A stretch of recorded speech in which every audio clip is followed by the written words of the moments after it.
నమస్కారం. నా పేరు కేఆర్ సూర్యనారాయణ. ఇక్కడ ఎక్కువ మంది కమర్షియల్ ట్యాక్స్ ఎంప్లాయీస్ ఎక్కువ మంది ఉన్నారు కాబట్టి మీకు నేను ఇంట్రడక్షన్ అవసరం లేదనుకుంటాను.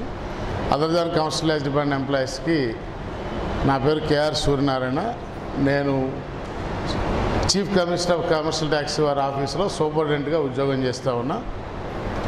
ఆంధ్రప్రదేశ్ కమర్షియల్ ట్యాక్స్ ఎన్జిఓ సంఘానికి గడిచిన 30 సంవత్సరాలుగా ప్రాతినిధ్యం వహిస్తూ ఉన్నా.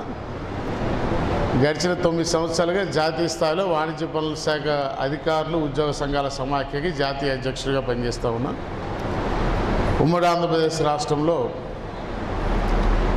రెవెన్యూ ఎర్నింగ్ డిపార్ట్మెంట్స్ కాన్ఫెడరేషన్కి చైర్మన్గా వ్యవహరించాను. Commercial tax, excise, registration, transport శాఖల యొక్క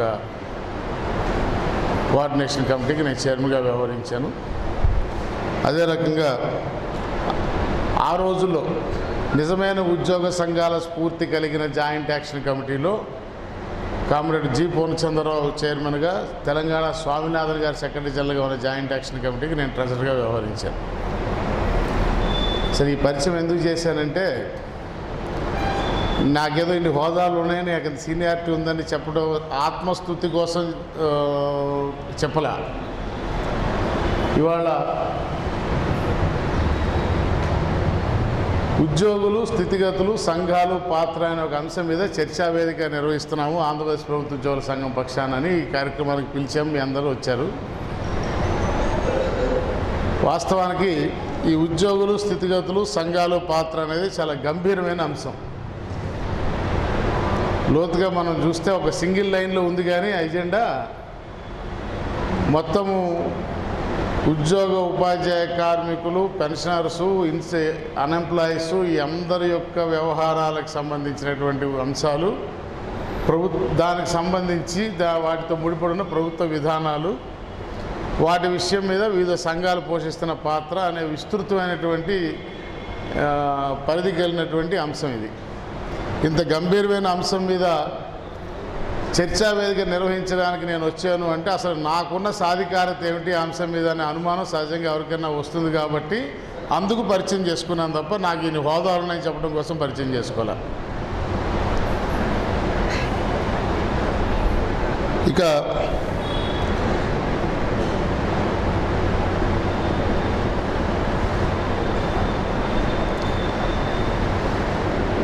ఉద్యోగస్తుల స్థితిగతులు అంటే అసలు మనకి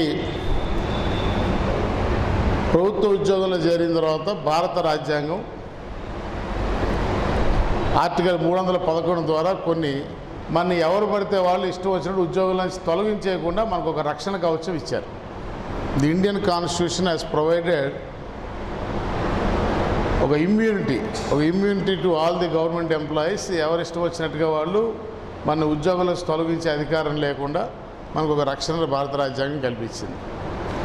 అదే రకంగా ఈ దేశంలోని రాజ్యాంగం fundamental rights, guaranteed fundamental rights, ప్రతి ఒక్క సిటిజన్కి, ఈ దేశ పౌరులందరికీ కొన్ని ప్రాథమిక హక్కుల్ని కల్పించింది ఆర్టికల్ 19 ద్వారా. ఈ ప్రాథమిక హక్కుల్లో భాగంగా సమూహాలుగా ఏర్పడడానికి, అసోసియేషన్స్గా ఫామ్ అవటం అనేది కూడా one of the guaranteed fundamental right provided under Indian constitution. భారత రాజ్యాంగం ప్రకారము కల్పించబడిన గ్యారంటీడ్ ఫండమెంటల్ రైట్. సో ఆ రకమైన రాజ్యాంగ రక్షణతో ఉన్నటువంటి మనము రాజ్యాంగం కల్పించినటువంటి అవకాశం ఉపయోగించుకుని సంఘాలుగా ఏర్పడ్డాం.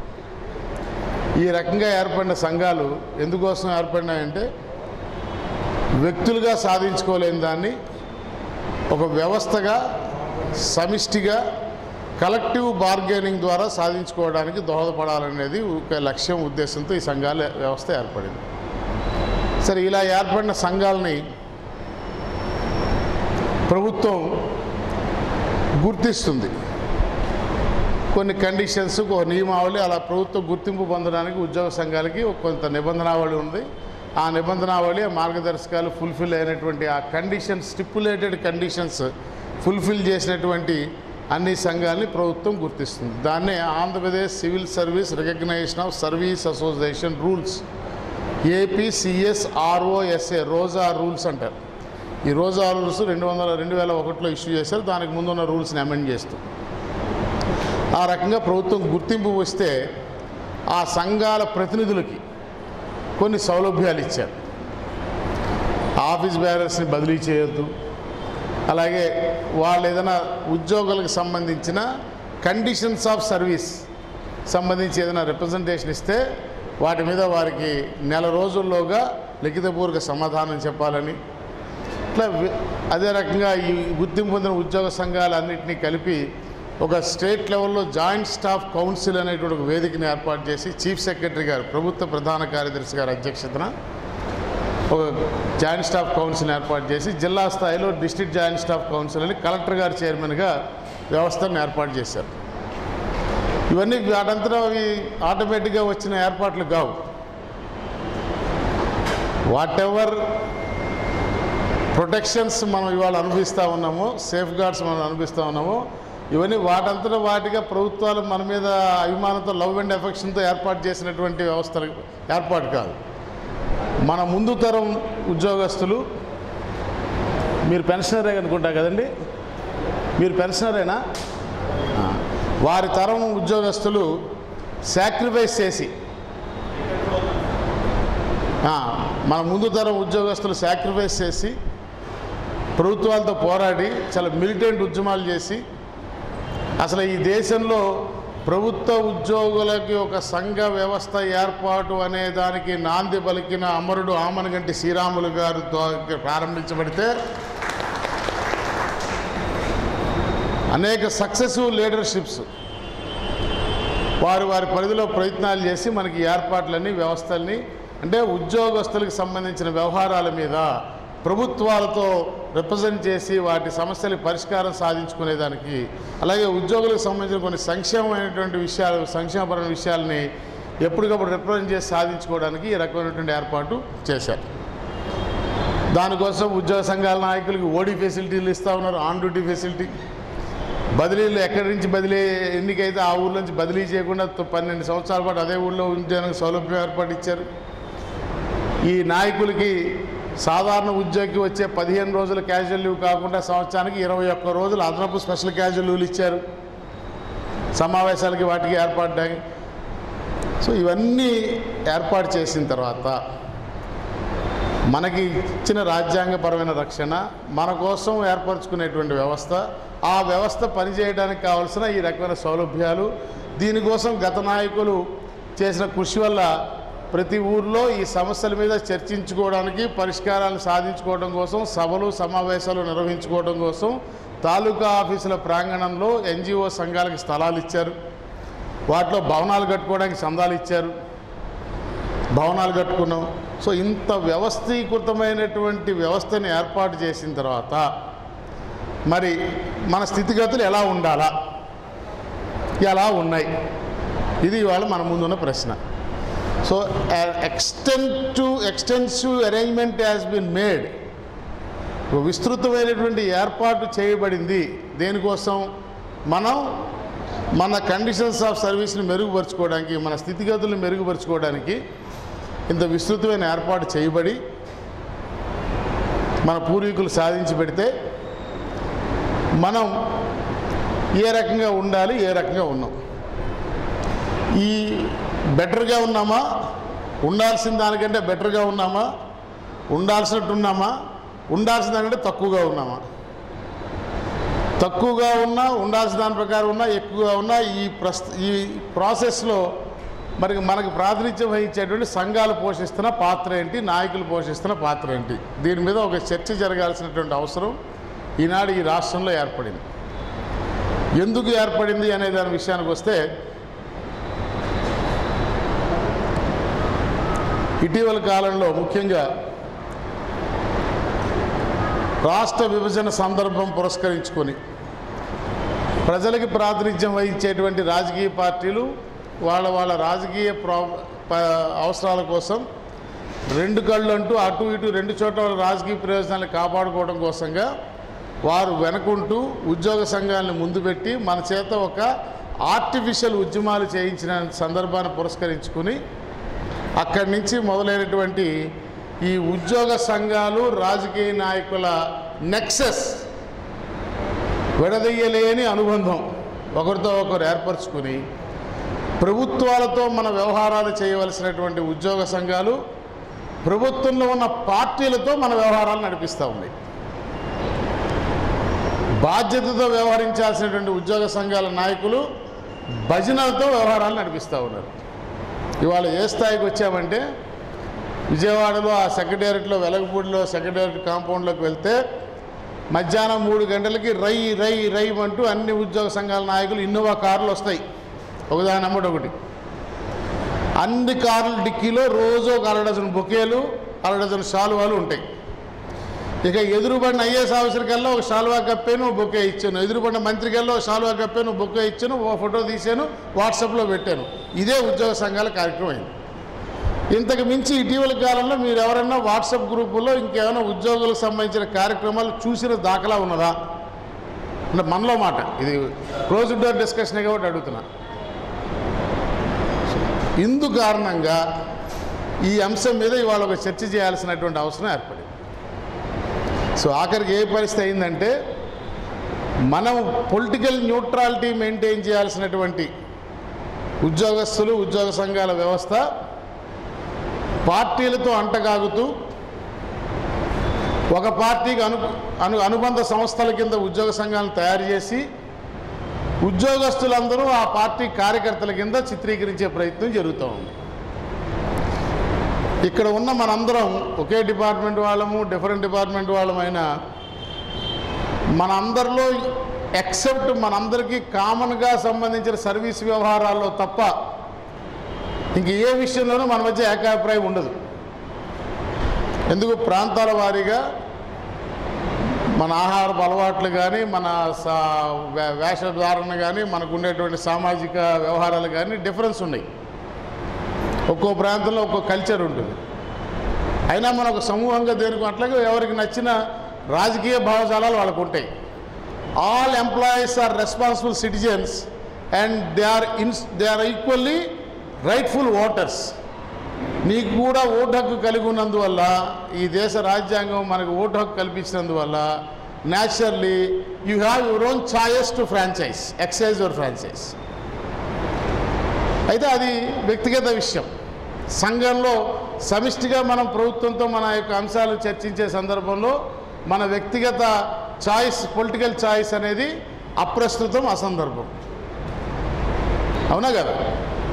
ఇందులో కొంతమంది తెలుగుదేశం పార్టీ అభిమానులు ఉండొచ్చు, కొంతమంది కాంగ్రెస్ పార్టీ అభిమానులు ఉండొచ్చు, కొంతమంది బీజేపీ అభిమానులు ఉండొచ్చు, కొంతమంది కమ్యూనిస్ట్ పార్టీల అభిమానులు ఉండొచ్చు, కొంతమంది ఇంకా వైఎస్ఆర్ పార్టీ అభిమానులు ఉండొచ్చు. బట్ అది దీని బయట పోలింగ్ రోజు నువ్వు ఓటేసే రోజు నీ చాయిస్.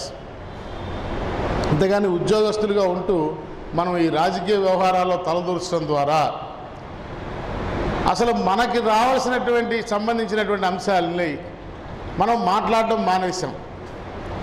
మరీ ముఖ్యంగా గడిచిన 5 సంవత్సరాలుగా, ఒక 10 సంవత్సరాలుగా ఈ రకమైనటువంటి డౌన్వర్డ్ ట్రెండ్ ప్రారంభం అయినప్పటికీ లాస్ట్ 5 ఇయర్స్ బట్టి మరీ ముఖ్యంగా ఈ శైలి ఎక్కువైపోయింది. ఒక్కసారి మనం ఆత్మావలోకనం చేసుకుని చూస్తే గడిచిన 5 సంవత్సరాలు బట్టి ఏం జరిగింది, మనకు సంబంధించిన అంశాల్లో ఏ అంశంలో మనం ఇంప్రూవ్ అయ్యామా, తగ్గామా, have improvised or let down, కింద పడ్డామా అనేది నియామకంతో మొదలెడితే రిటైర్మెంట్ తర్వాత ఒకవేళ చనిపోతే ఫ్యామిలీ పెన్షన్ వరకు ఏ అంశాన్ని మీరు స్పృశించినా మనం పెరిగామా తరిగామా మీకు అర్థమవుతుంది. 2014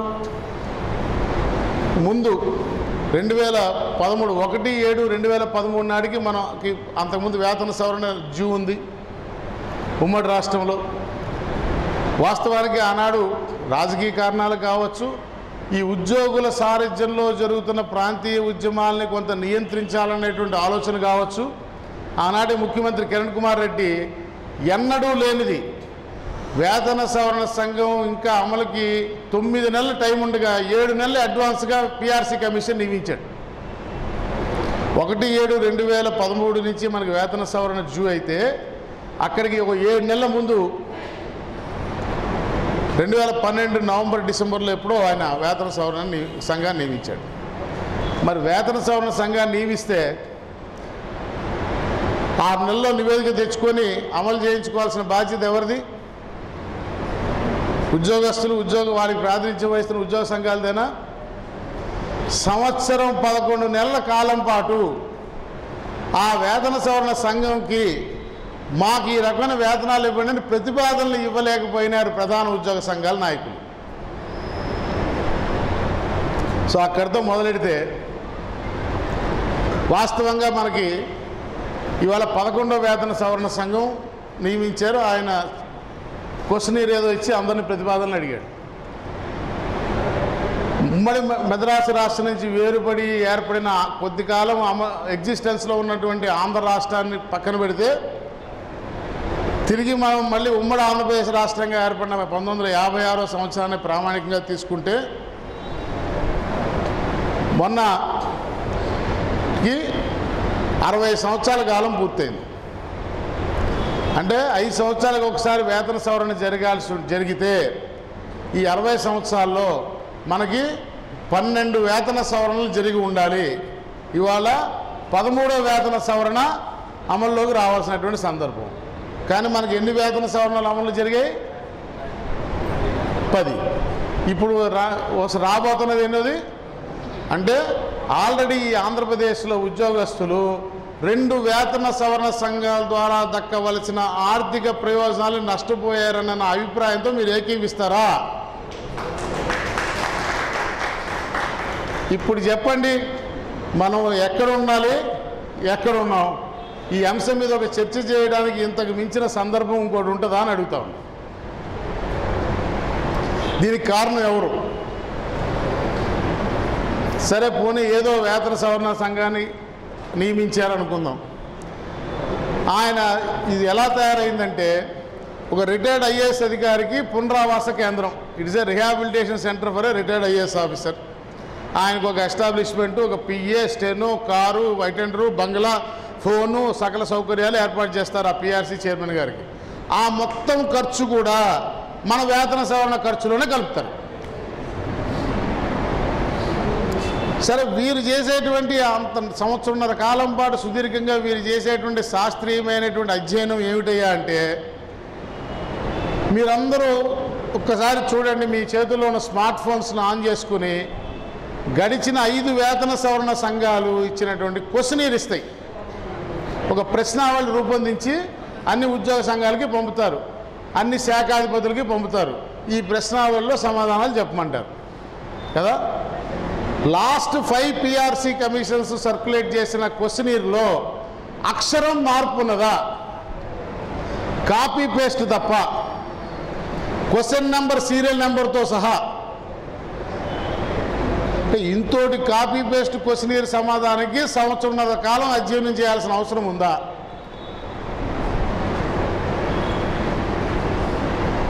మనం కొంచెం తర్కంగా ఆలోచిస్తే మానేశాం. ఆలోచించడము, మాట్లాడటము 2 మానేశాం.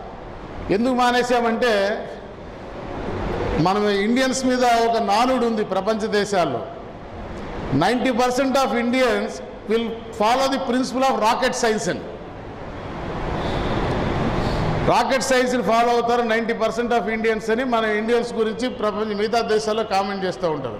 దాని అర్థం మనం ఆకాశం వైపు చూస్తుంటామని కాదు, కింద తోక మంట పెడితే తప్ప మనం ఎగరడం ప్రారంభం చేయమని. So the tendency of Indian psychology is we follow the rocket science principle until our tail is put on fire we will not start fly. So now the alarming situation is మన tail కాదు, ఒళ్ళు కూడా సగం కాలిపోయింది. మనం ఏదో పైపై భ్రమంలో బతుకుతూ ఉన్నాం. కొంచెం తర్కాన్ని జోడించి ఆలోచిస్తే, ఏమండి సుబ్బారావు గారు విజయవాడ వెళ్తున్నారా అని మిమ్మల్ని నేను ప్రశ్నించాను అనుకోండి, మీరేం చెప్పాల్సి వస్తుంది? కాదండి విశాఖపట్నం వెళ్తున్నానని చెప్పాల్సి వస్తుంది. అదే నేను యాక్చువల్గా ఏమండి సుబ్బారావు గారు ఏ ఊరు వెళ్తున్నారు అన్నాను అనుకోండి, గ్లోబ్ మీద ప్రపంచ పటంలో ఉన్న 5 లక్షల చిల్లర నగరాల్లో ఏ నగరం పేరైనా చెప్పే వెసులుబాటు మీకు ఉంది. సో ప్రశ్నలో చిన్న మార్పు చేయడం ద్వారా ఏ ఊరు వెళ్తున్నారు అన్న ప్రశ్నకి విజయవాడ వెళ్తున్నారా అన్న ప్రశ్న మార్పు చేయడం ద్వారా 5 లక్షల పైచిలకు ఆప్షన్స్ ఉన్నటువంటి నీ జవాబు ఒక్క ఆప్షన్కి మారిపోయింది. These are called leading questions. అంటే నాకు కావలసిన సమాధానాన్ని రాబట్టడానికి ప్రశ్నలో మార్పు చేయడం. తద్వారా you have to spell out what I want. So ప్రస్తుత వేతన సవరణ సంఘం వారు కమ్యూనికేట్ చేసే క్వశ్చనీరు ఇదే నమూనాలో ఉందా, ఎందుకంటే ఏమైనా మార్పు ఉందా?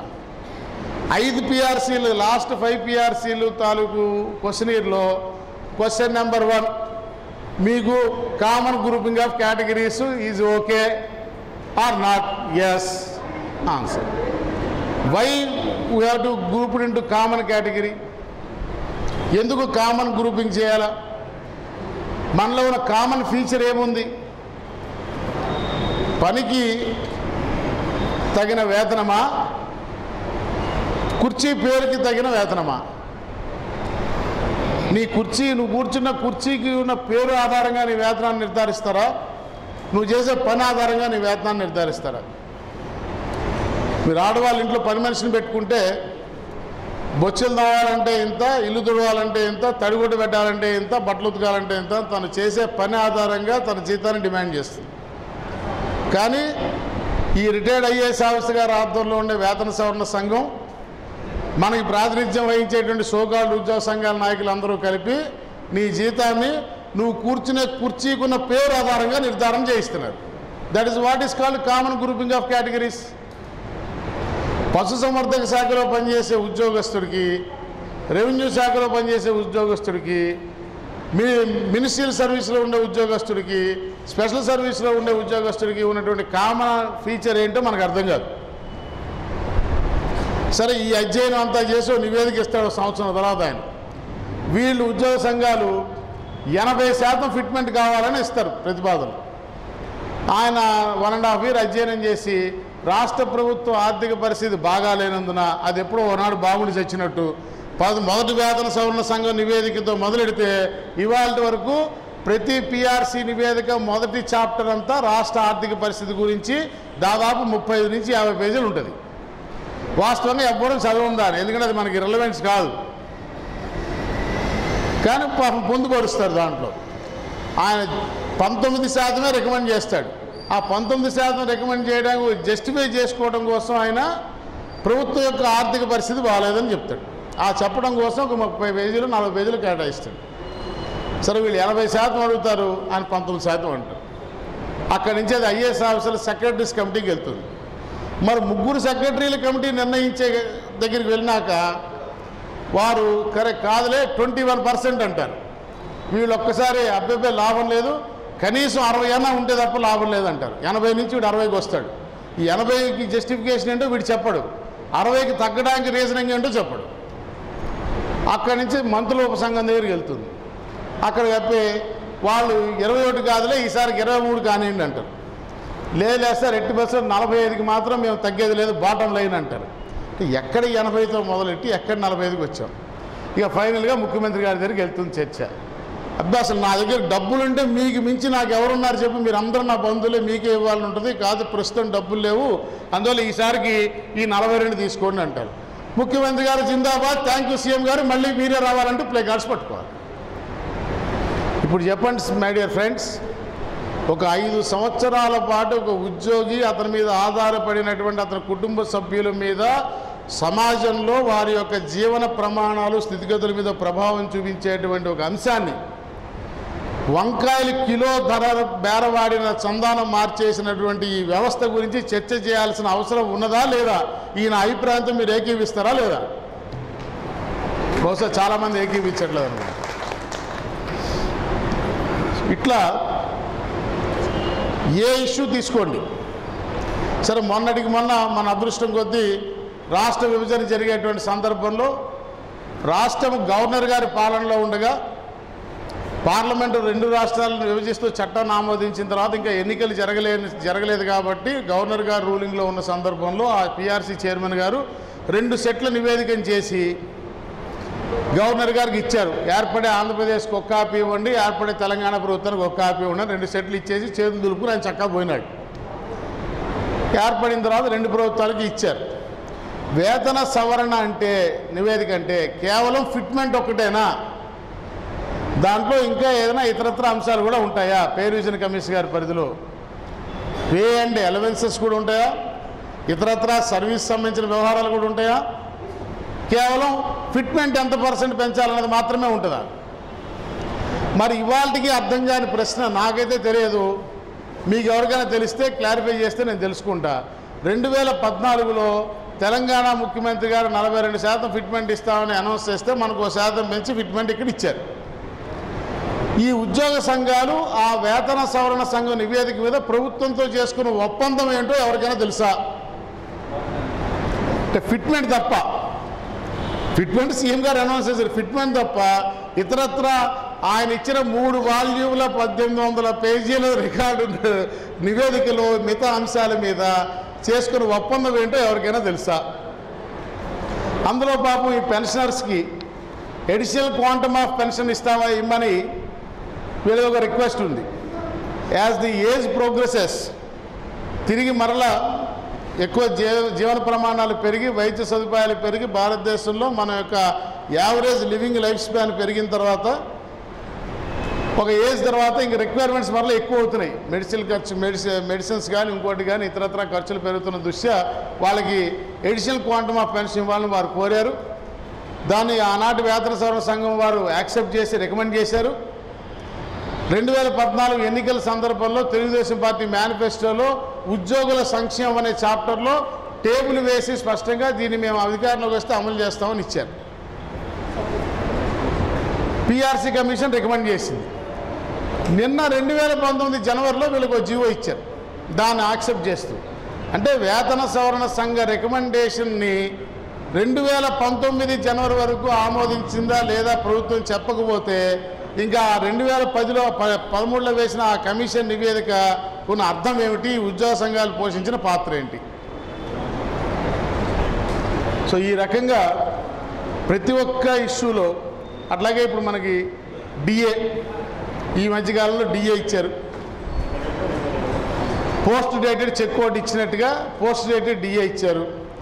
దానికి ఉద్యోగుల మీద వరాల జల్లు, డిఏ ఇచ్చే మంత్రివర్గంలో ఆమోదించే అవకాశం ఉంది.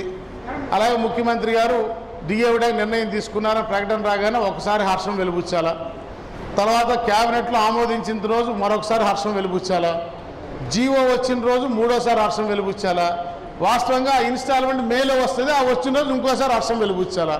సో ఒక కిస్తీ డిఏకి 4 హర్షాలు, ఒక సన్మానం, కాంప్లిమెంట్. మనం సన్మానం చేశాం, థ్యాంక్ యూ సీఎం గారు అంట. అసలు ఈ డిఏ అనేది ఎందుకు వచ్చింది, ఎలా వచ్చింది, ఎందుకు మనకి డిఏ ఇస్తున్నారు అనే సంగతి మనం ఆలోచించడం మానేశాం. కేంద్ర ప్రభుత్వం డిఏ ఇచ్చినప్పుడు రాష్ట్ర ప్రభుత్వం ఎందుకు ఇవ్వాలా? ఈ కేంద్రానికి రాష్ట్రానికి మన ఉద్యోగుల డిఏ అనే అంశంతో ఉన్న సంబంధ బాంధవ్యం ఏమిటి? భారత రాజ్యాంగం 309 అధికరణ కేంద్ర ప్రభుత్వం తన ఉద్యోగులకు సంబంధించిన సర్వీస్ వ్యవహారాల మీద చట్టాలు చేసుకోవడానికి పార్లమెంట్కి, రాష్ట్ర ప్రభుత్వం తన ఉద్యోగుల సర్వీస్ వ్యవహారాల చట్టాలు చేసుకోవడానికి రాష్ట్ర శాసన వ్యవస్థకి అధికారం ఇచ్చిన తర్వాత మన జీతభత్యాలతో ముడిపడి ఉన్నటువంటి డిఏ అనేటువంటి అంశానికి కేంద్రానికి సంబంధం ఏమిటి అన్నట్టు మనం ఆలోచించాం.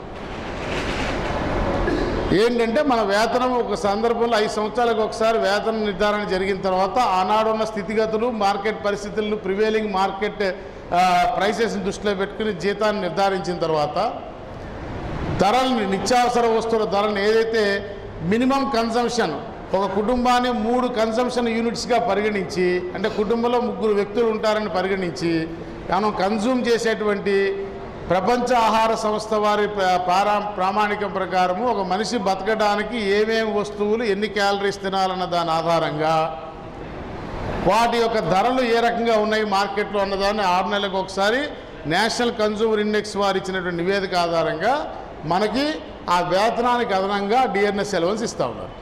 ఎందుకు? ఆ వేతనం నిర్ధారించే నాటికి ఇది కిలో 5 రూపాయలు, ఇవాళ 5.50 పైసలు అయింది కాబట్టి ఆ 50 పైసల అదనం భారాన్ని భరించడానికి నీకు ఒక 22 పైసలు నీకు ఇస్తున్నాను అని. This is called to make your life viable. నీకు ఇచ్చేటువంటి జీతంతో పెరిగిన ధరలలో కూడా నీ జీవితాన్ని వైబుల్ చేసుకోవడానికి ఇచ్చేటువంటిది డిఆర్ఎస్ అలవెన్స్.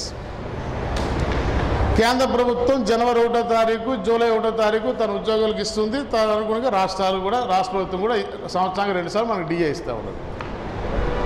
మనలో ఎంతమందికి తెలుసు ఇక్కడ కూర్చున్న వాళ్ళల్లో కేంద్ర ప్రభుత్వం డితో సమానమైన డిఏ రాష్ట్ర ప్రభుత్వ ఉద్యోగులు కూడా ఇవ్వాలి అని ఈ ఆంధ్రప్రదేశ్ రాష్ట్రంలో ఉద్యోగస్తులు 53 రోజులు నిరవధిక సమ్మె చేశారు తెలుసా? ఆనాడు కేంద్ర ప్రభుత్వం వారి ఉద్యోగులకు ఇస్తున్న డిఏ 6 రూపాయలు. అదే 6 రూపాయలు కేంద్ర ప్రభుత్వంతో సమానమైన డిఏ రాష్ట్ర ప్రభుత్వ ఉద్యోగులకు ఇవ్వాలని 53 రోజులు సమ్మె చేస్తే ఆ సమ్మె తీవ్ర రూపం దాల్చి తిరుపతిలో ఉద్యోగుల సమావేశం మీద పోలీసు కాల్పులు ఫైరింగ్ జరిగితే కామ్రేడ్ బద్రీనారాయణ, కామ్రేడ్ కుటుంబరావు అనేటువంటి 2 ఉద్యోగులు అసువులు బాసి ప్రాణాలు అర్పిస్తే వారి ప్రాణ త్యాగ ఫలితంగా ఆనాటి సీనియర్ సిటిజన్ ఉద్యోగుల 53 రోజుల సమ్మె ఫలితంగా ఈనాడు డిఏని అనుభవిస్తూ 6 నెలలకు ఒకసారి ఇవ్వాల్సిన డిఏని సంవత్సరం దాకా ఇవ్వకపోతే థ్యాంక్ యూ సీఎం గారిని సన్మానాలు చేసే స్థాయికి ఈనాడు ఈ రాష్ట్రంలో ఉద్యోగ సంఘాల వ్యవస్థ దిగజారిపోతే మౌనంగా చూస్తూ ఉండలేక మీలో ఒక చైతన్యం కల్పించాలన్న ఉద్దేశంతో ఈ ప్రయాణాన్ని ప్రారంభించాలనే విషయాన్ని సందర్భంగా మీ దృష్టికి తీసుకొస్తారు.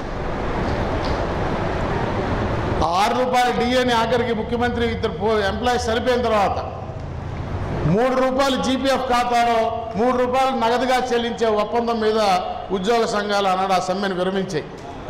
ముఖ్యమంత్రి కలవడానికి ఒప్పందం మేరకు కుదిరిన తర్వాత ముఖ్యమంత్రికి కలిసి ధన్యవాదాలు చెప్పడానికి వెళ్ళడానికి ఆనాడు రాత్రి 9 గంటలకు సమయం ఇస్తే 9 గంటల 12 నిమిషాలకి ఈ సంఘ నాయకులు వెళితే ముఖ్యమంత్రి గారు పడుకున్నారని తిప్పి పంపిస్తే ముఖ్యమంత్రి ఇంటి బయట స్ట్రీట్ లైట్ కింద ఎన్జిఓ నాయకులు సమ్మె విరమణ ప్రకటన చేసిన ఉదంతం చాలామందికి తెలియకపోవచ్చు. ఆనాడు హిందూ పేపర్లో headline the NGO leaders called off strike under the street light shadow అని క్యాప్షన్ పెట్టి ఎన్జిఓ ఉద్యోగ సంఘ సమ్మె విరమణ సందర్భాన్ని అనౌన్స్ చేశారు. సో ఈ రకంగా ఇవాళ whatever privilege we are enjoying ఒక కంపాషనేట్ అపాయింట్మెంట్ విషయంలో కానీ కంపాషనేట్ అపాయింట్మెంట్స్ విధానం వచ్చిందంటే కానీ ఈ ప్రివిలేజెస్ ఏవైతే మనం అనుభవిస్తున్నామో ఇవన్నీ వాటంతటా వాలంటరీగా రాలేదు. With the sacrifice of the senior employees వచ్చింది. వాటిని మనం ఆ లెగసీని క్యారీ చేయకుండా ఈనాడు దీన్ని రోజు రోజుకి డైల్యూట్ చేసేటువంటి పరిస్థితి ఏర్పడింది. ఇంకా మనం చూసుకుంటూ పోతే ప్రతి విషయంలోనూ మొన్నటికి మొన్న ఇప్పుడు ఐఆర్ ఇచ్చారు 20%. 20% అయ్యారు అసలు ఎందుకు ఇవ్వాలి మనకి? ఇందాక నేను చెప్పిన 2 పిఆర్సీస్ ఆల్రెడీ నష్టపోయినాం. ఈ ప్రభుత్వానికి తెలియదా? జూన్లో ఎన్నికలు జరుగుతాయి, మేలో ఏప్రిల్లో మార్చిలో నోటిఫికేషన్ వస్తుంది, తెలియదా? 5 సంవత్సరాలు మనకి ఏ రోజు పూర్తవుతుంది ఈ ఉద్యోగ సంఘాలకు తెలియదా? 1/7/2018 నుంచి మన కొత్త వేతన సవరణ అమలు జరగాలి కదా. అంటే 1/7/2018కి ముందే కమిషన్ నియామకం జరిగి ఉండాలి కదా. ఏదో ఎన్నిక ఇప్పటికిప్పుడు ఒక ఎలక్షన్ ఒక పే రివిజన్ కమిషన్ నియమించి మళ్ళీ సేమ్ కాపీ పేస్ట్ క్వశ్చనీర్ పెట్టి తద్వారా కాలయాపన చేస్తూ ఈ రకంగా నెట్టుకుంటూ వస్తూ ఉన్నారు. సరే ఈ పరిస్థితి ఐఆర్ 20% ఇచ్చారు. దానికి కూడా ఇప్పుడు జూన్లో ఇస్తారు ఆ కిస్తీ అని ఇప్పుడు అనౌన్స్ చేశారు. అది అంటే జూన్లో ఏర్పడేటువంటి ప్రభుత్వం మేబీ ఇదే ప్రభుత్వం మళ్ళీ రావచ్చు, మరో పార్టీ ప్రభుత్వం రావచ్చు, మనం రాజకీయాలకు అతీతం. బట్ ఆనాటి ప్రభుత్వం తీసుకోవాల్సిన నిర్ణయాన్ని ఈనాటి ప్రభుత్వం తీసుకుని 20%కే దాన్ని కుదించి నిర్ణయించడం ద్వారా రాబోయే ప్రభుత్వాన్ని నిర్ణయాన్ని ప్రియంప్ట్ చేసినట్ట కాదా? ఈ ఉద్యోగులకి లాభమా నష్టమా? నువ్వు అది ఇవాళ నుంచి ఇస్తే ఓకే నీ వెసులుబాటు ఇంతే ఉంది, 20% వాళ్ళు ఇచ్చావు, మేము 5 ఇంటీరియం రిలీఫే కదా, మేము ప్రధాన ఫిట్మెంట్లో మేము పోరాటం చేసుకుంటాం అనుకోవడానికి.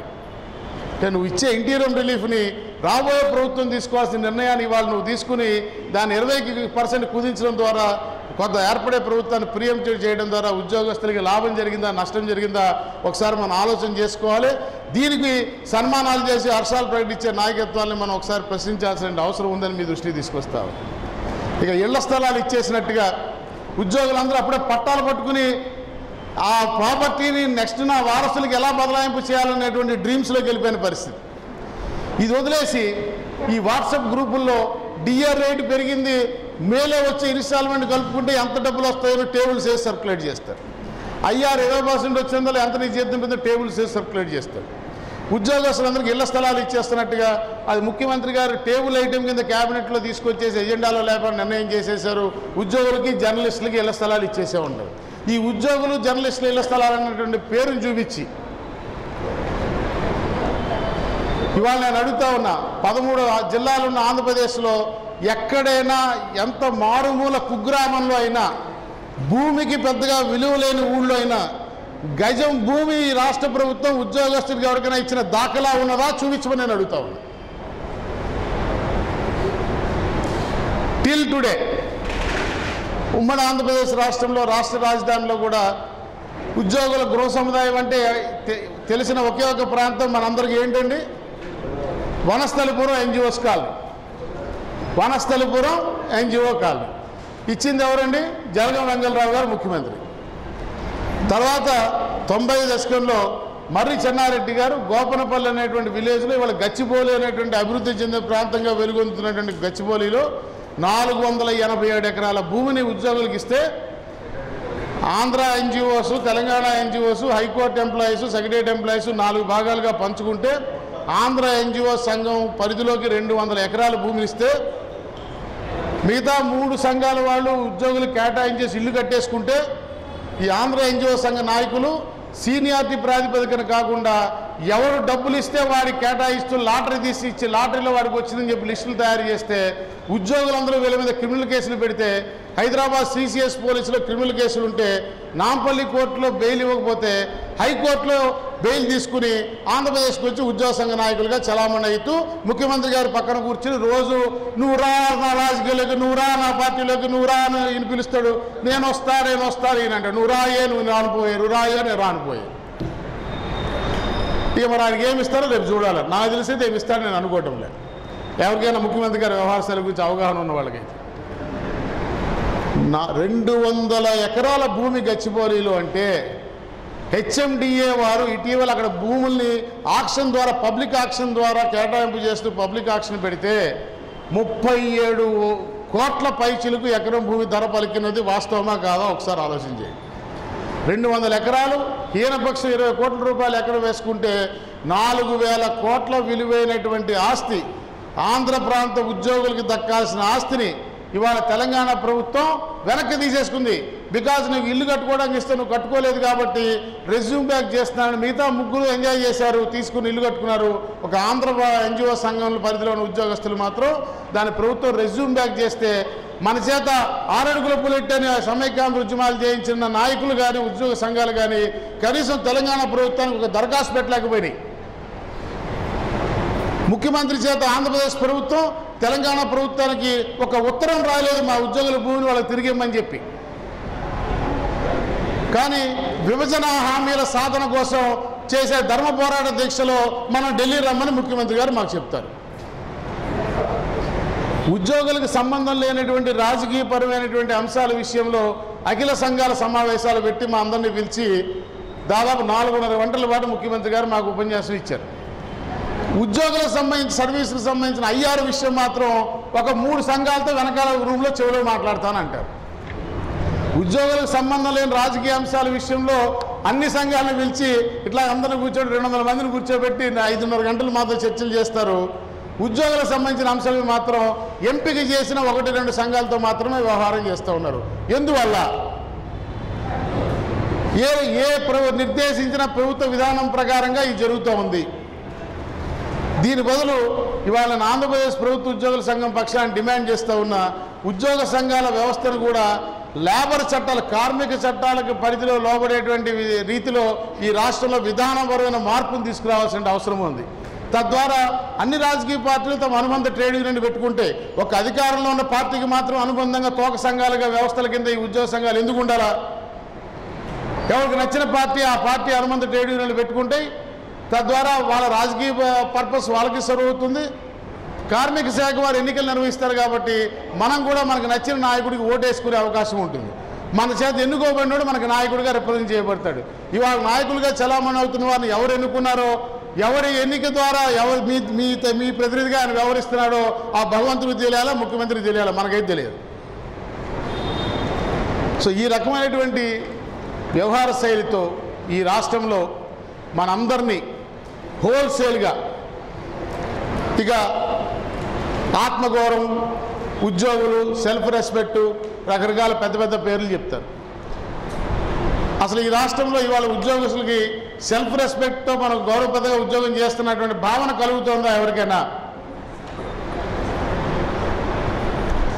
ఎంతసేపటికి ఏం పని చేసేవన్నా అంత సంబంధం లేకుండా 10ంటికి 5ంటికి వేలుముద్ర వేసామా లేదా అని తిరిగి మనని ఒక లేబర్ కూలీల కింద తయారు చేసినటువంటి వ్యవస్థ అయిన పరిస్థితులు ఉన్నాయా లేవా? Nobody bothers the output and turnout, only the attendance has become parameter. ఇవాళ దాన్ని తీసుకొచ్చి ఆ CMFSL ఒక గందరగోళ విధానాన్ని తీసుకొచ్చి దాంతో ముడిపెట్టి అటెండెన్స్ లింక్డ్, శాలరీ లింక్డ్ కాన్సెప్ట్ని తీసుకొచ్చి రేపు నుంచి మన జీతాలు కూడా సక్రమంగా చెల్లించని పరిస్థితి ఏర్పడుతుంది. ఇట్లా మనం చూస్తే అసలు ఎక్కడ మనం ఆలోచన చేయటంలా, మనం మాట్లాడటంలా, మన నాయకులు మాట్లాడటంలా మనందరినీ లీజుకి ఇచ్చేస్తూ ఉన్నారు ప్రభుత్వానికి. ఫర్ ఎగ్జాంపుల్ ఇవాళ హౌస్ బిల్డింగ్ అడ్వాన్స్ అంటారు, లేకపోతే ఇంకొక అడ్వాన్స్ అంటారు, మనకి ప్రభుత్వ మోటార్ సైకిల్ అడ్వాన్స్ అంటారు, కార్ లోన్ అంటారు, ల్యాప్టాప్ లోన్ అంటారు, కంప్యూటర్లో అడ్వాన్స్ అంటారు. ఇవన్నీ ఉన్నాయి.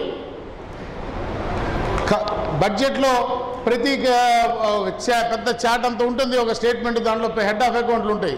కానీ రాజమండ్రిలో ఎవడన్నా ఉద్యోగస్తుడు హౌస్ బిల్డింగ్ అడ్వాన్స్ పెట్టుకుంటా అంటే గడిచిన 25 సంవత్సరాల్లో ప్రభుత్వం ద్వారా సబ్సిడీ రేట్ ఆఫ్ ఇంట్రెస్ట్కి హౌస్ బిల్డింగ్ అడ్వాన్స్ వచ్చిన వాళ్ళు ఇక్కడ ఎవరైనా ఉన్నారా? చేయొద్దండి. మరి బడ్జెట్ ఇస్తున్నారు, ఎవరికి వస్తుంది? ఆ సెక్రటేరియట్లో పనిచేసే వాళ్ళు తీసుకుంటా ఉన్నారు. పేరుకి మాత్రం ఉద్యోగులందరికీ హౌస్ బిల్డింగ్ విధానం అమల్లో ఉంది రాష్ట్రంలో అనేటువంటి థియరిటికల్గా అర్థమవుతుంది. దీని బదులు ఇవాళ నేషనలైజ్డ్ బ్యాంక్స్ అన్ని హౌసింగ్ లోన్స్ ఇస్తూ ఉన్నప్పుడు 8.5% వారు లోన్ ఇస్తూ ఉంటే మనకి ప్రభుత్వం అడ్వాన్స్ ఇచ్చినట్టయితే 5.5% మనం ఇంట్రెస్ట్ ఉంటే ఆ డిఫరెన్షియల్ ఇంట్రెస్ట్ ఆఫ్ 3%ని ప్రభుత్వం ఎందుకు మనకి సబ్సిడైజ్ చేయమని ఎరగలేకపోతా ఉంది ఈ ఉద్యోగ సంఘాలు? నాకైతే అర్థం కావటంలా. తద్వారా అసలు ప్రభుత్వం బడ్జెట్ కేటాయించక్కర్లేదు, ఎవరికి కావాలంటే వాడు రైట్రాలుగా ఫోన్ చేస్తే ఇంటికి వచ్చి బ్యాంకులు హౌసింగ్ లోన్ ఇచ్చేటువంటి పరిస్థితి ఉన్నది. The only difference is they will be charging 8.5% interest if it is given by bankers, and you will be entitled for only 5% of interest if it is provided by the government. ఈ రకంగా sir voice ఇస్తే సాక్షి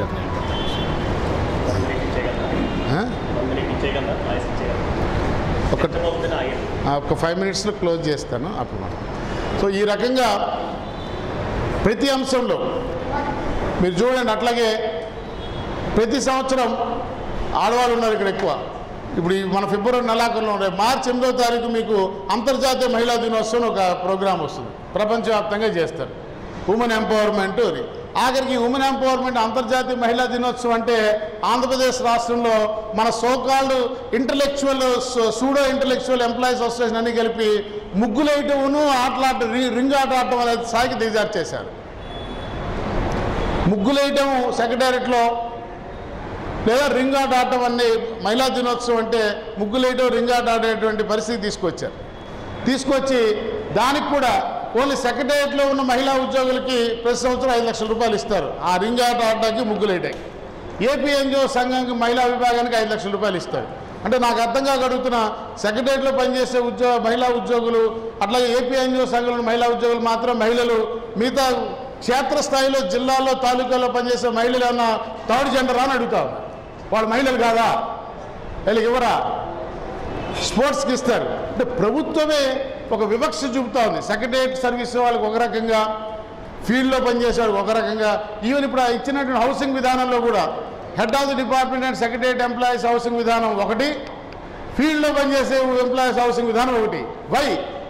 ఇల్లు ఎవరికైనా ఇల్లే కదా, వాడు ఉద్యోగి వీడు ఉద్యోగి కదా. ఒక ఆఫీసులో పనిచేసే సూపరింటెండెంట్ గెస్టెడ్, మరొక ఆఫీసులో పనిచేసే సూపరింటెండెంట్ నాన్ గెస్టెడ్.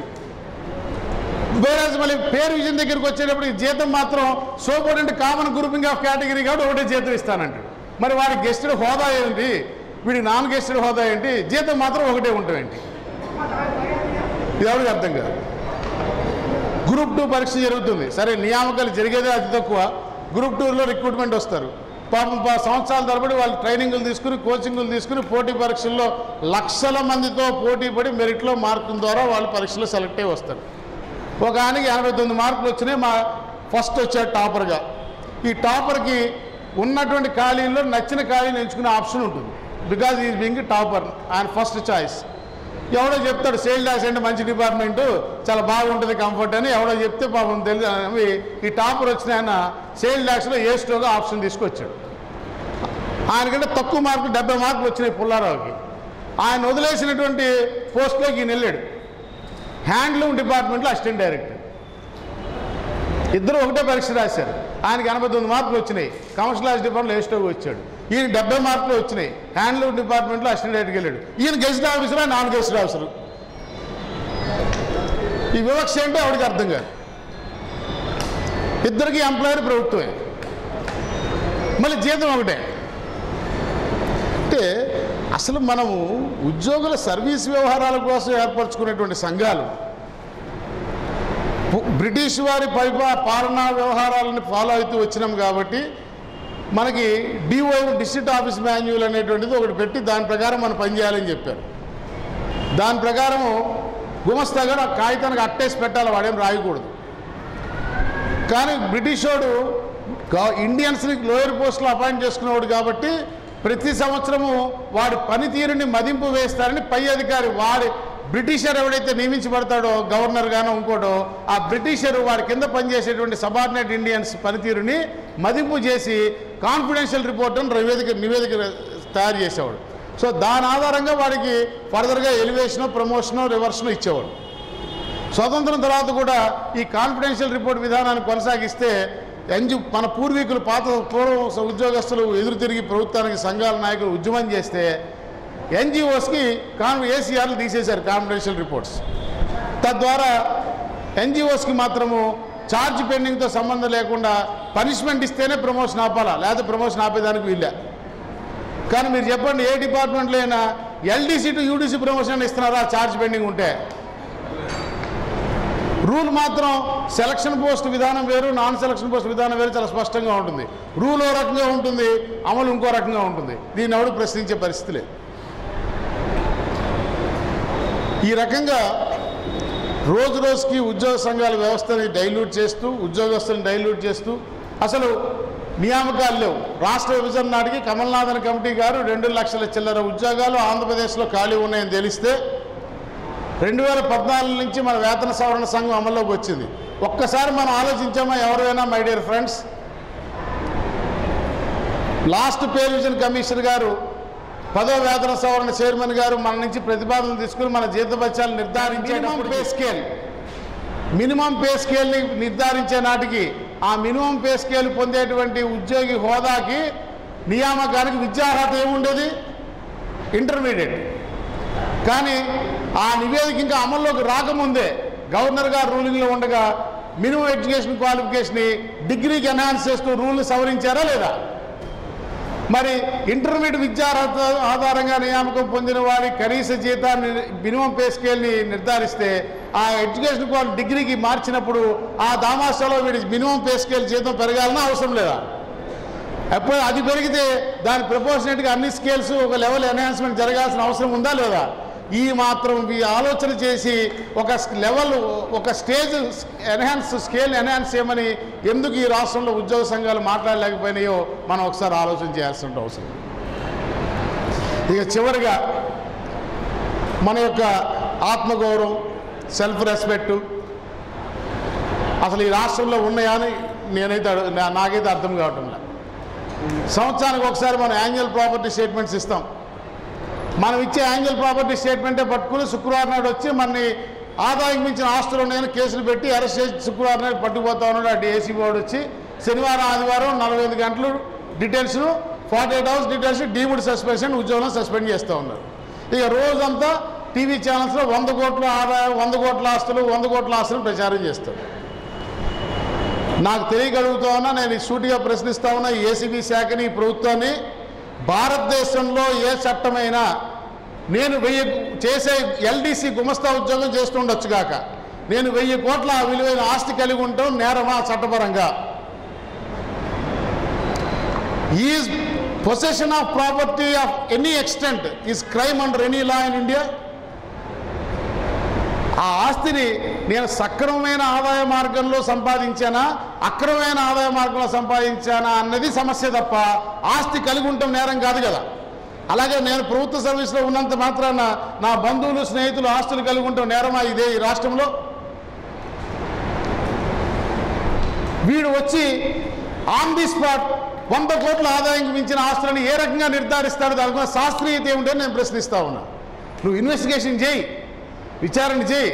ఆ ఆస్తిని నేను ఆదాయం నా సక్రమైన ఆదాయంలో కాకుండా వక్ర మార్గంలో సంపాదించిన ఆదాయంతో సముపార్జించారని ప్రైమా ఫేసి ఎవిడెన్స్ చూపి అప్పుడు చర్య తీసుకో. అవినీతి రహిత సమాజం ఏర్పడాలని కోరుకునేటువంటి వాళ్ళలో ఈ ఆంధ్రప్రదేశ్ రాష్ట్రంలో ఉద్యోగులు ప్రప్రథమ వరుసలో ఉంటారు, రాజకీయ నాయకులు అట్టడుగు వరుసలో ఉంటారని నేను మనవి చేస్తా ఉన్నా. ఇదేమి లేకుండా ఇష్టానుసారంగా అరెస్టులు చేసి తీసుకుపోతా ఉన్నారు. ఇక్కడ ఒక్కసారి మనం అందరం ఆలోచన చేసుకోవాలి. నేనేదో కాసేపు మిమ్మల్ని ఎంటర్టైన్ చేయడానికి రాలా. చాలా తీవ్రమైన మానసిక బాధ ఆవేదన నాలో 30 సంవత్సరాల ఉద్యోగ సంఘ వ్యవస్థలో నాయకుడిగా చలామణి అవుతూ నేను ఒక నాయకుడిని చెప్పుకోవడానికి ఈనాడు సిగ్గుపడుతూ ఏదైనా కొన్ని సందర్భాలు ఎవరైనా కలిస్తే నేను పలానా సూర్యనారాయణ గారి తాత మనవడిని పలానా శర్మ గారికి అబ్బాయిని చెప్పుకుని మా ఎంప్లాయీని ఐడెంటిటీని దాచుకునేటువంటి పరిస్థితికి వచ్చాము ఈనాడు. మనందరూ ఆలోచన చేయాల్సిన అవసరం ఉన్నది.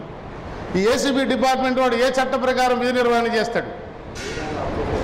మనందరం ఉద్యోగస్తులు ఈ సొసైటీలో intellect and elite of the society అని చెప్పుకుంటాం.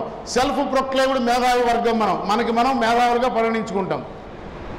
ACB department prevention of corruption act PC act అనేటువంటి చట్టం ప్రకారం పనిచేస్తుంది.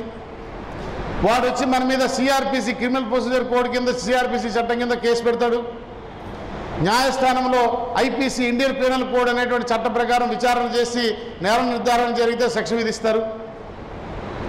ఈ 3 చట్టాలు పీసీ చట్టం, సిఆర్పిసి చట్టం, ఐపీసీ చట్టం కేంద్ర పార్లమెంటు పాస్ చేసిన చట్టాలా, రాష్ట్ర శాసనసభ పాస్ చేసిన చట్టాలా?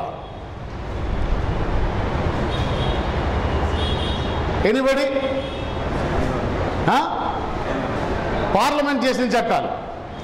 పార్లమెంట్ చేసిన చట్టాలు ఈ దేశంలో అన్ని రాష్ట్రాలకి, కేంద్ర ప్రభుత్వానికి, కేంద్రపాలిత ప్రాంతానికి ఎక్సెప్ట్ రాజ్యాంగంలో ప్రత్యేక రక్షణ కల్పించబడిన జమ్మూ కాశ్మీర్ రాష్ట్రానికి తప్ప సమానంగా అప్లికబుల్ అయినప్పుడు ఒక్క ఆంధ్రప్రదేశ్లో మాత్రమే ఆదాయానికి మించిన ఆస్తుల కేసు పెట్టి ఉద్యోగుల్ని అరెస్ట్ చేసి జైల్లో ఎందుకు పెడతా ఉన్నారు? మిగతా రాష్ట్రాల్లో ఎందుకు పెట్టడం లేదు? ఒక్కసారి మనం ఆలోచన చేశామా నేను అడుగుతా ఉన్నా. సుప్రీంకోర్టు రాజ్యాంగ ధర్మాసనం ఇచ్చిన విస్తృత నిర్వచనం పబ్లిక్ సర్వెంట్ అంటే ప్రభుత్వ ఖాతాలోంచి 10 పైసలు తీసుకున్నా సరే వాడు పబ్లిక్ సర్వెంట్ డెఫినేషన్లోకి వస్తాడనే నిర్వచనం చెప్పిన తర్వాత ఈ పీసీ యాక్ట్ కింద చేసేటువంటి ఏసీబీ శాఖ, ఆ శాఖ పుట్టిన దగ్గర నుంచి 1950 నుంచి ఈ రోజు వరకు ఉద్యోగుల మీద తప్ప ఒక్క రాజకీయ నాయకుడి మీద కేసు పెట్టి విచారణ చేసిందా? అంటే ఏసీబీ శాఖ ఒక ఉద్యోగుల అవినీతిని నియంత్రించడం కోసం ఏర్పాటు చేసిన ప్రభుత్వం సమాధానం చెప్పాల్సిన అవసరం ఉన్నది. రాజకీయ నాయకుల మీద కేంద్ర ట్యాక్స్ డిపార్ట్మెంట్ ఏజెన్సీలు వస్తే రాష్ట్రాల మీద దాడికి వచ్చేసారని మాకు ప్రత్యేక రక్షణ ఉండాలని మాట్లాడేటువంటి రాజకీయ నాయకత్వం, ఎన్నికల నోటిఫికేషన్ వచ్చి కోడ్ అమల్లోకి వచ్చిన తర్వాత కూడా ఎంపిక చేసిన అధికారుల మీద దాడులు, ఏసీబీ దాడులు చేయించడం ఏ రకమైన సంకేతం ఇస్తూ ఉంది ఈ ప్రభుత్వం? ఒకసారి ఆలోచన చేయాల్సిన అవసరం ఉంది. మనందరం కూడా అవినీతిని అరికట్టాలి, మనం కాదంటం లేదు. అవినీతిని ప్రోత్సహించడం మనం చెప్పడం లేదు. దానికి ఒక శాస్త్రీయపరమైన అధ్యయనం జరగాలి కదా. సామాజిక స్థితిగతులను ఒకసారి ఆలోచన చేయాల్సిన అవసరం ఉంది కదా. ఉదాహరణకి ఈ దేశంలో ప్రీ కన్విక్షన్ అరెస్ట్కి, అండర్ ట్రయల్ అరెస్ట్కి మధ్య తేడా పౌర సమాజానికి తెలియదు. ఇక్కడ ఉన్నటువంటి వారిలో కూడా 190% మందికి తెలియదని నేను అనుకుంటా ఉన్నా. పోలీసు వాడు వచ్చి అరెస్ట్ చేసి పట్టుకుపోయి జైల్లో పెట్టాడు అంటారే తప్ప విచారణ నిమిత్తము అరెస్ట్ చేసి పట్టుకెళ్లారా, నేర నిర్ధారణ జరిగి శిక్ష కింద జైల్లో పెట్టారనే దాని తేడా ఈ సివిల్ సొసైటీకి తెలియదు. దానివల్ల కుటుంబం పడేటువంటి మానసిక వేదన, సోషల్ స్టిగ్మా, నిన్నటిదాకా మన సహపంక్తులు కూర్చునే మన సహచరుణ్ణి మనం మాత్రం ఏదో పవిత్రులాగా, వాడు మాత్రం తప్పుడులాగా అన్టచబుల్గా చూసేటువంటి నీచ సంస్కృతికి ఈనాడు ఈ రాష్ట్రంలో ఉద్యోగస్తులు, ఉద్యోగ సంఘాలు దిగజారిపోయినాయి. వాళ్ళకి బెయిల్ ఇవ్వడానికి, ఆఖరికి పే స్లిప్ ఇవ్వాల్సి వస్తుందని చెప్పి బెయిల్ ఇవ్వడానికి కూడా సహచర ఉద్యోగులు ముందుకు రానటువంటి పరిస్థితులు ఆంధ్రప్రదేశ్లో నెలకొని ఉన్నాయంటే మనం ఎక్కడి నుంచి ఎక్కడికి దిగజారిపోయామో ఒక్కసారి ఎవరికి వాళ్ళు ఆత్మావలోకనం చేసుకోవాల్సిన అవసరం ఉందని మీ అందరి దృష్టికి తీసుకొస్తాము. ఈ రకంగా ఎక్కడ ఉండాల్సినటువంటి ఉద్యోగస్తులు, ఏ రకంగా ఉండాల్సిన ఉద్యోగస్తులు, ఏ రకంగా వారికి రావాల్సిన ప్రయోజనాలు ఏ రకంగా వస్తున్నాయి, ఏ రకంగా ఉన్నాం, ఏ రకంగా దిగజారిపోయాం, దీని అంతటికీ కారణం ఎవరు, ఈ వ్యవస్థని ఏ రకంగా మార్చాలి, ఏ రకంగా మనం రాజకీయాలకు అతీతంగా ప్రజలు చెల్లించేటువంటి పన్నులతో జీతాలు తీసుకునేటువంటి మనం ఆ ప్రజలకి మన ద్వారా చేయాల్సిన సేవలకి మాత్రమే పరిమితం అయ్యే రీతిలో ఈ రాష్ట్రంలో ఉద్యోగ వ్యవస్థని ఆ రకంగా వ్యవహరించేలా ఉద్యోగ సంఘాల వ్యవస్థని తిరిగి గాడిలో పెట్టకపోతే రాబోయే రోజుల్లో ఈ విపరీత పరిణామాలు, విపరీత ధోరణులు ఈ రాష్ట్రం యొక్క పాలనా వ్యవహారాల మీద, గవర్నెన్స్ మీద చూపించేటువంటి ప్రభావాన్ని ఒక్కసారి మనం విజువలైజ్ చేయొచ్చు ఈజీగా. మనందరం పార్టీల లైన్స్లో మనం విడిపోతే, మన ఉద్యోగస్తుల్లో, ఉద్యోగ సంఘాల్లో, రాజకీయ పార్టీల లైన్స్ ప్రకారం అనైక్యత వస్తే ఇది ఏ ప్రభుత్వానికైనా మంచి చేస్తుందా? ప్రజలకు మంచి జరుగుతుందా? తెలుగుదేశం సానుభూతి పరుడు వస్తే ఒక రకంగా ఈయన వ్యవహరిస్తాడు, వైఎస్ఆర్సీపీ సానుభూతి పరుడు వస్తే ఈయన ఒక రకంగా వ్యవహరిస్తే పరిస్థితులు ఉద్యోగస్తుల్లో వస్తే ఈ సమాజంలో ఎటువంటి పరిణామాలు దారితీస్తుంది? ఇంత మాత్రం ఆలోచన చేయకుండా తమ తాత్కాలిక రాజకీయ ప్రయోజనాల కోసం ఆ ముఖ్యమంత్రి గారు ఏదో రాజకీయ పదవి ఆఫర్ చేస్తారంటే ఇవాళ ఏ రకంగా ఉన్నటువంటి పరిస్థితులు ఉన్నాయి. ఈ జిల్లాకి, ఈ ఈస్ట్ గోదావరి జిల్లాకి ఉద్యోగ సంఘాల చరిత్రలో ఒక గొప్ప అధ్యాయం ఉన్నది, ఒక చాప్టర్ ఉంది. A page was there in the golden lettered history of the employees association movement in Andhra Pradesh state for East Godavari district. ఈ వ్యవస్థకి ఫౌండర్ అయినటువంటి ఆమలగడ్డ శ్రీరాములు గారు చాలా అనర్గళమైన గొప్ప వక్తగా పేరుగాంచాడు. ఆయన ఇంగ్లీషు, తెలుగు భాషల్లో మాట్లాడితే ఎంటైర్ నేషన్ కూడా వింటూ నిలబడేదంట. అటువంటి ఆయన కాకినాడలో జరిగినటువంటి సమావేశంలో, కౌన్సిల్ సమావేశంలో ఆయన ఏకగ్రీవంగా ఎన్నికైతే భుజాల మీద ఎక్కించుకుని ఉద్యోగస్తులని కాకినాడ పురవీధుల్లో ఊరేగిస్తూ ఉంటే, ఒక మెంబర్ ఆఫ్ పార్లమెంట్ గారి సమావేశం జరుగుతుంటే ఆ సమావేశంలోకి వచ్చిన జనరల్ పబ్లిక్ శ్రీరాములు గారిని ఊరేగిస్తున్నారు అంటే ఒక్కసారిగా శ్రీరాములు గారిని చూడటానికి రోడ్డు మీకు వెళ్ళిపోతే ఆ మెంబర్ ఆఫ్ పార్లమెంట్ ఆనాటి ముఖ్యమంత్రికి one of your state government employee has disturbed my official programme అని కంప్లైంట్ చేస్తే శ్రీరాములు గారిని సస్పెండ్ చేసినటువంటి చరిత్ర ఉన్నది. ఆనాడు ట్రాన్స్పోర్ట్ డిపార్ట్మెంట్లో పనిచేసే శ్రీరాములు గారు కేంద్ర సెంట్రల్ ఫైనాన్స్ డిపార్ట్మెంట్ కంట్రోల్లో ఉండేటువంటి ట్రాన్స్పోర్ట్ డిపార్ట్మెంట్ ప్రిన్సిపల్ సెక్రటరీ గారు శ్రీరాములు గారు వస్తే సెక్రటరియట్లో రూమ్ నుంచి బయటకు వచ్చి ఐఎమ్ సారీ మిస్టర్ శ్రీరాములు అని సస్పెన్షన్ ఆర్డర్ ఇవ్వబోతే I know you are only a bulb switch is somewhere else అని చెప్పినటువంటి గొప్ప మహనీయ నాయకత్వం. ఈ ఉదంతం ఆయన మీద చేసినటువంటి డిసిప్లినరీ ప్రొసీడింగ్స్ మొత్తాన్ని అవర్ ప్రెసిడెంట్ ఆన్ ట్రయల్ అనేటువంటి ఒక పుస్తకం బులెటిన్ రూపంలో ఏపీ ఎన్జిఓ సంఘం పబ్లిష్ చేసిందనే వాస్తవాన్ని ఈనాడు ఏపీ ఎన్జిఓ సంఘం ప్రతినిధులను చెప్పుకుంటూ ఎన్జిఓ హోములు పేకాట క్లబ్బుల కింద, రాత్రికి బార్ల కింద మారుస్తున్నటువంటి ఈ ప్రతినిధులకి కనీసం అర్హత ఉందా వారి వారసులని చెప్పుకోవడానికి ఒకసారి ఆలోచన చేయమని నేను కోరుతా ఉన్నాను. ఎవరి మీద వ్యక్తిగత ద్వేషంతోనో, వ్యక్తుల మీద అభిప్రాయంతోనో, లేకపోతే నాకేదో ఆ వ్యవస్థలో హోదా కావాలని నేను ఈ మాటలు మాట్లాడటంలా. రోజు రోజుకి దిగజారిపోతున్న మన గౌరవం పోతా ఉంది. మనం అనుకుంటా ఉన్నాం మనం తెల్ల చొక్కాలు వేసుకుని, కద్దరు బట్టలు వేసుకుని కారులో తిరుగుతూ మనకు ఏదో గొప్ప హోదా ఉందనుకుంటా ఉన్నాం.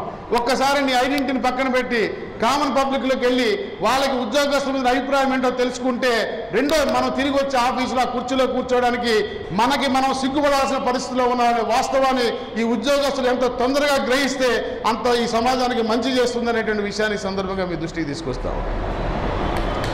కాబట్టి ఫ్రెండ్స్, ఈయన ఆవేదన అర్థం చేసుకుని ఒక అర్థవంతమైన చర్చ చేసి, మనమే ఉద్యమాలు చేయక్కల్లా, మిమ్మల్ని అర్జెంటుగా మీ ఆవేశాన్ని, ఉద్రేకాన్ని రెచ్చగొట్టి రోడ్డు మీద తీసుకుని ఉద్యమాలు చేయించాలన్న ఆలోచన కాదు.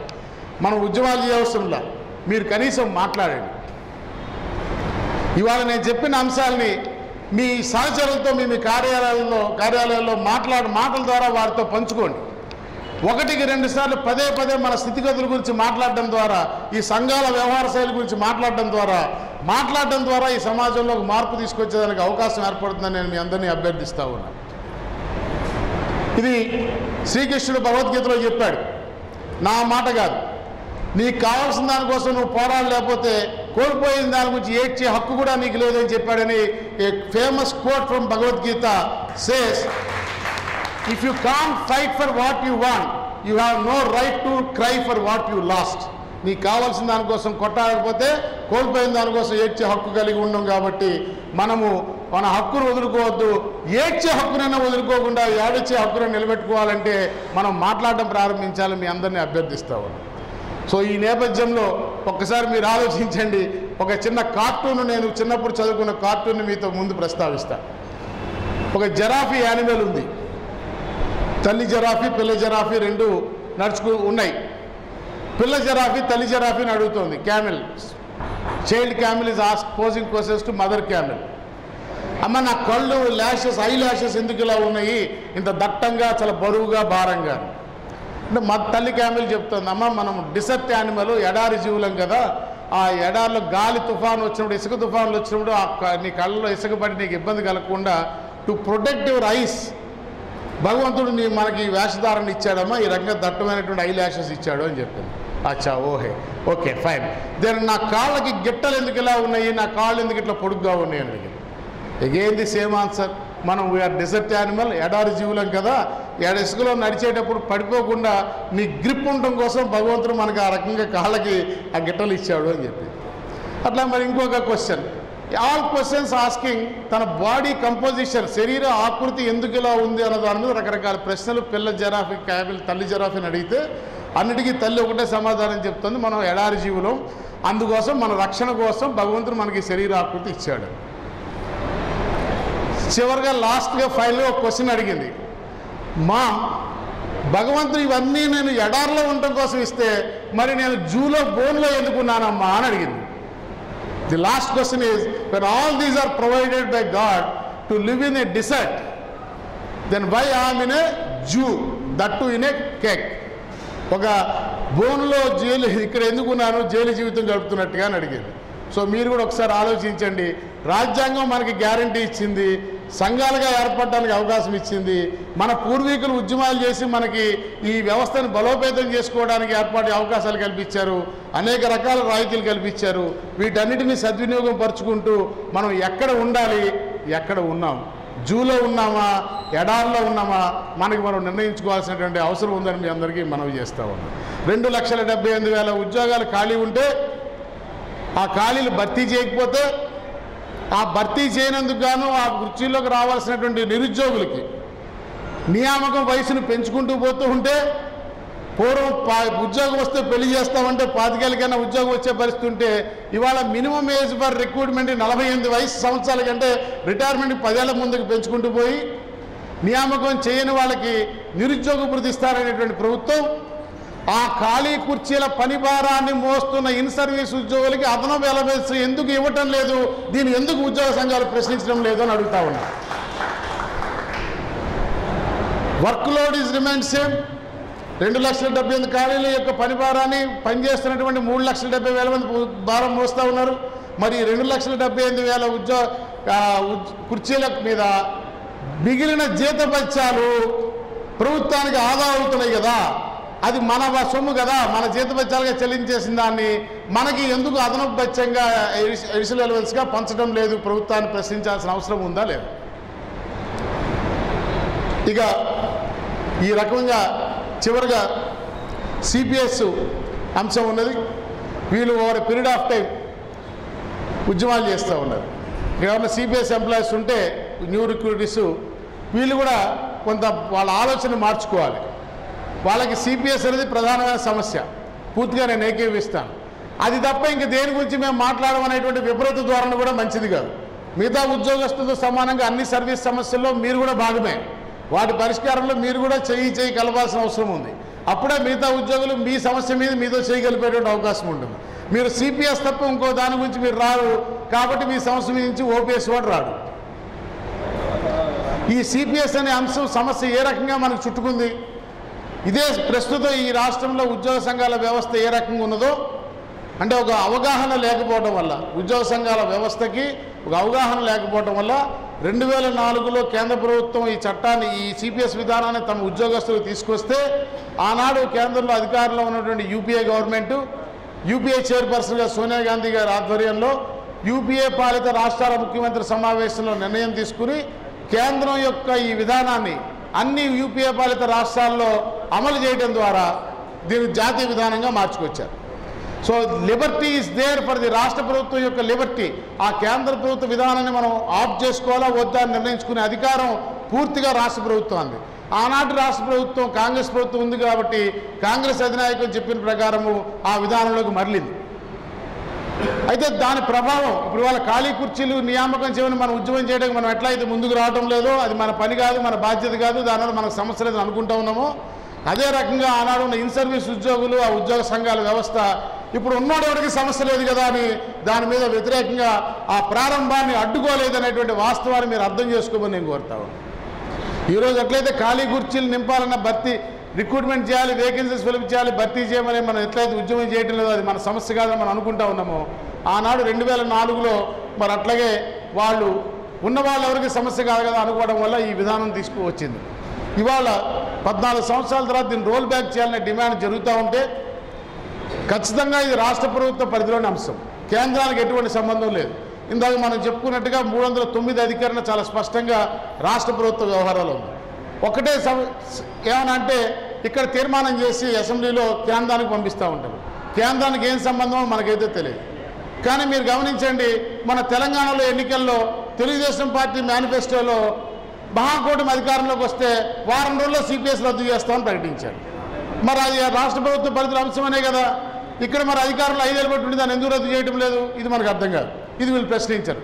నిన్న 3 రోజుల నాడు మన ఆంధ్రప్రదేశ్ అధికారిక గెజిట్, ప్రభుత్వ రాజపత్రం అఫీషియల్ గెజిట్ ఒకటి ఉంది కదా, ఈనాడు పేపర్. దానిలో ఏపీ ఎన్జిఓ సంఘ నాయకులు ఢిల్లీలో ఒక బ్యానర్ పట్టుకుని ఫోటో తీసుకుని పెట్టారు. ఏంటంటే సిపిఎస్ రద్దు చేయాలి, కంటింజెంట్ ఎంప్లాయీస్ రెగ్యులేట్ చేయాలి, కాంట్రాక్ట్ ఎంప్లాయీస్ రెగ్యులేట్ చేయాలి. ఈ 2 అంశాలు ఢిల్లీ వాళ్ళకి ఏం సంబంధమో నాకు తెలియదు, రాష్ట్ర ప్రభుత్వ పరిధిలోని అంశాలు. సరే వీళ్ళు వెళ్ళింది దేనికి అంటే అఖిల భారత రాష్ట్ర ప్రభుత్వ ఉద్యోగ సంఘాల సమాఖ్య సమావేశానికి వెళ్ళారు. మర్నాడు ఆ సమావేశం తీర్మానం నిర్ణయాలు చెప్పాలా, అది రాలా. నిర్ణయం మాత్రం సాక్షి పేపర్లో వచ్చింది, ఈనాడు పేపర్లో రాలా. ఏంటంటే రాబోయే ఎన్నికల్లో రాష్ట్రాల్లో ఎక్కడ ఏ రాజకీయ పార్టీ సిపిఎస్ రద్దు చేస్తారంటే అక్కడ వాళ్ళకే ఓటేయని అఖిల భారత రాష్ట్ర ఉద్యోగ సంఘాల సమాఖ్య తీర్మానం చేసింది. ఈ వెళ్ళిన ఏపీ ఎన్జిఓ సంఘం మళ్ళీ మీరే రావాలి, మీరే కావాలి ప్లేకార్డులు పట్టుకున్న వాళ్ళు కదా. ఇప్పుడు చెప్పండి రా తమ్ముళ్ళు, what to do, what not to do, ఎవరు ఓటేయాలి ఆంధ్రప్రదేశ్లో. సో ఈ రకంగా ఉద్యోగులు ఎంత మోసం చేస్తూ ఉన్నారంటే కేంద్ర ప్రభుత్వానికి ఎటువంటి సంబంధం లేదు, పూర్తిగా రాష్ట్ర ప్రభుత్వ పరిధిలోని అంశం. Contingent employee contributory pension scheme అనేది రోల్ బ్యాక్ నిర్ణయం పూర్తిగా రాష్ట్ర ప్రభుత్వ పరిధిలోని అంశం. ఈ విషయంలో ఆంధ్రప్రదేశ్ ప్రభుత్వ ఉద్యోగుల సంఘానికి చాలా స్పష్టత ఉన్నది. నేను ఖచ్చితంగా మా సంఘ ఆధ్వర్యంలో రేపు రాబోయేటువంటి ప్రభుత్వం ఎవరు వచ్చినప్పటికీ మేము ఖచ్చితంగా సిపిఎస్ రద్దు చేయించే వరకు ఆంధ్రప్రదేశ్ ప్రభుత్వ ఉద్యోగుల సంఘం పనిచేస్తుంది. నేను ఖచ్చితంగా గట్టిగా చెప్తా ఉన్నా, ఆల్రెడీ ప్రతిపక్ష నాయకుడు హామీ ఇచ్చి ఉన్నాడు. దాని ద్వారా అనివార్యంగా ఈ రాష్ట్రంలో ఉన్న అన్ని రాజకీయ పక్షాలు ఆ హామీని ఇవ్వాల్సినటువంటి రాజకీయ అనివార్యతకి నెట్టబడినాయి ప్రతిపక్ష నాయకుడి హామీ ద్వారా. కాబట్టి ఖచ్చితంగా రాబోయే రోజుల్లో మీ ఉద్యమం మరింత తీవ్రమవుతుంది. ఆంధ్రప్రదేశ్ ప్రభుత్వ ఉద్యోగుల సంఘం పూర్తిగా మీకు మద్దతుగా ఉంటుంది. సిపిఎస్ రద్దు చేసే వరకు మేము పోరాటం చేస్తామని మనం చేస్తాము. అదే సందర్భంలో రెండో డిమాండ్ అయినటువంటి కంటింజెంట్ ఎంప్లాయీస్ని రెగ్యులేట్ చేయమన్నారు, కాంట్రాక్ట్ ఎంప్లాయీస్ని రెగ్యులేట్ చేయాలని చెప్పారు. కంటింజెంట్ ఎంప్లాయీస్ చట్టం చేసింది ఎవరండి? యాక్ట్ 2 ఆఫ్ 94 94లో చేసినటువంటి చట్టం, ఆంధ్రప్రదేశ్ శాసనసభ చేసిన చట్టం కదా. తద్వారా 25/11/93 నాటికి 5 సంవత్సరాలు పూర్తయిన వాళ్ళకే రెగ్యులేట్ చేస్తామనే చట్టాన్ని తీసుకొచ్చింది ఎవరు? ఆంధ్రప్రదేశ్ ప్రభుత్వం. వాళ్ళని రెగ్యులేట్ చేయమంటే దాన్ని ఢిల్లీలో ప్లేకార్డు చూపిస్తాడు ఈ సంఘ నాయకుడు పోయి. అది ఆంధ్రప్రదేశ్ చట్టం పరిధిలో అంశం కదా. ఆ ఆంధ్రప్రదేశ్ ముఖ్యమంత్రి తలుచుకుంటే అర్ధగంటలో అయిపోయే వ్యవహారానికి ఢిల్లీలో ఉద్యమం చేద్దాం రమ్మని ఎందుకు పిలుస్తూ ఉన్నారో ఉద్యోగులు ఆలోచన చేయాల్సిన అవసరం. ఈ రకంగా ఈ మోసపూరిత వ్యవహారాలతో మోసపోవద్దండి. వాస్తవాన్ని మనం చదువుకున్నాం, అంతో ఇంతో సమాజంలో మేధావి వర్గంగా గుర్తింపు పొందుతున్నాం, విషయ పరిజ్ఞానం ఉన్నవాళ్ళం. తెలిసి మౌనంగా ఊరుకోవద్దు. ఈ సమాజానికి నష్టం జరుగుతున్నది మౌనంగా చూస్తూ ఊరుకున్న మేధావుల వల్ల, చెడు చేస్తున్నటువంటి వారి వల్ల కాదు. The society is becoming evil not because of those who are doing evil to the society, because of those who look on and do nothing అని మనకి చెప్పుకుంటారు. ఒక కొటేషన్ ఉంది. ఇటీవల జోసెఫ్ కురియన్ గారు సుప్రీంకోర్టు ప్రధాన న్యాయమూర్తిగా రిటైర్ అయినటువంటి ఆయన సన్మాన సభలో చెప్పాడు, ఇది మేధావుల మౌనం వల్లే ఒక layman silence of layman does more harm to the society than violence of a layman. కాబట్టి మేధావులైన మీరందరికీ ఉదయపూర్వక నమస్కారాలు చేస్తూ విజ్ఞప్తి చేస్తున్నా, దయచేసి స్పందించండి, మనకు సంబంధించిన అంశాల మీద మాట్లాడమని మిమ్మల్ని కోరుకుంటూ ఈ చర్చా వేదికలో వివిధ ఉద్యోగస్తులందరూ కూడా మీ దగ్గరికి మైక్ పంపిస్తాము. నేను వెలుబుచ్చిన అభిప్రాయాలకి కాకుండా మీరు కూడా మీ అభిప్రాయాలు వెలుబుచ్చుతూ రాబోయే రోజుల్లో ఉద్యోగులు సంఘాలు ఏ రకంగా ఉండాలనే దానికి ఒక దిశానిర్దేశం చేయమని మిమ్మల్ని అందరినీ అభ్యర్థిస్తూ నా తొలి పలుకులు ముగిస్తాను.